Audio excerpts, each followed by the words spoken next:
अतुल जी, क्या कोई आशंकाएं हैं, कोई सवाल है? झारखंड में पिछले 2-3 रोज से जो गतिविधियां हुई हैं, जो भी सियासी स्थिति बनी हुई है उसको लेकर। नहीं सौरभ जी, एक बात तो तय है कि अगर ये बीजेपी से संबंधित बदलाव होता है तो उसको दिल्ली से ही न्योता लेकर वो व्यक्ति आता है और शपथ ग्रहण करने के लिए राज्यपाल भवन में चला जाता है। राज्यपाल को कोई आपत्ति नहीं होती है।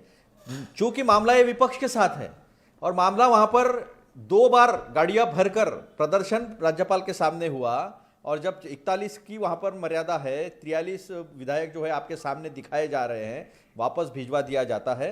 मेरा एक ही सवाल है, आपके माध्यम से जनता को मैं जनता के सामने रखना चाहता हूं, क्या यही अगर भाजपा से रिलेटेड होता, भाजपा से संबंधित होता तो 2 मिनट में शपथ हो जाती। मैं महाराष्ट्र का एक उदाहरण बताता हूं आपको। महाराष्ट्र में राज्यपाल नियुक्त 12 सदस्यों की विधान परिषद में नियुक्ति की बात थी। साल भर तक बैठे रहे, यो चो कारण जो है वो देते रहे भगत सिंह कोश्यारी जी। लेकिन बिहार में इनकी सरकार बनी और 24 घंटे के अंदर जो लिस्ट आई, बिना पूछे राज्यपाल ने साइन कर 12 नाम नियुक्त जो है राज्यपाल नियुक्त सदस्य जो है उनकी नियुक्तियां कर दी है। तो ये फेडरल रिलेशनशिप जो है, जो कॉर्डियल होनी चाहिए ऐसा कहते हैं मोदी जी, लेकिन उनके बर्ताव में ये बात अलग है। जो संवैधानिक पद है, ये तो सही बात है नलिन जी जो कह रहे हैं, संवैधानिक पद कौन नहीं कहता संवैधानिक पद है, लेकिन संवैधानिक पद की तटस्थता जो है वो कॉम्प्रोमाइज हो गई है। वो तो भाजपा के हिसाब से ही चलते हैं।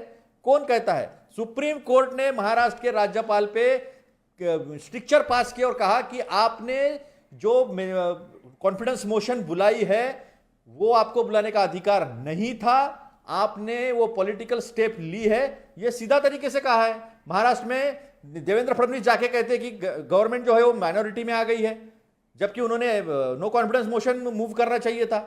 राज्यपाल कहते हैं हाँ हाँ ठीक है, चलो आप मेजॉरिटी दिखा दो। तो इस तरह से सरकारें तोड़ना, सरकारें गिराना, ईडी इनकम टैक्स का इस्तेमाल करना फ्रंटल ऑर्गेनाइजेशन की तरह, ये एकदम साफ हो गया है और इसके अंदर छुप नहीं सकते आप इस पर्दे के अंदर। ये संवैधानिक पद है, हम क्या करें? कोई संवैधानिक पद बचा नहीं है इस देश में। राम माधव आरएसएस के वो जाते हैं सत्यपाल मलिक जी के पास और कहते हैं 300 करोड़ की, 150 करोड़ की 2 फाइलें हैं, इंक्वायरी हुई। एक संवैधानिक पद पर बैठा हुआ इंसान आरोप करता है भ्रष्टाचार का, हुई। पीएम केयर्स, इस देश के प्रधानमंत्री जनता का पैसा लेते हैं, पीएसयू का पैसा जनता का पैसा है, बट पेटीएम ने भी पैसा दिया उसमें, चाइनीज कंपनी ने। उसके ऊपर पूछते हैं नहीं, ये ओपन नहीं है आरटीआई को।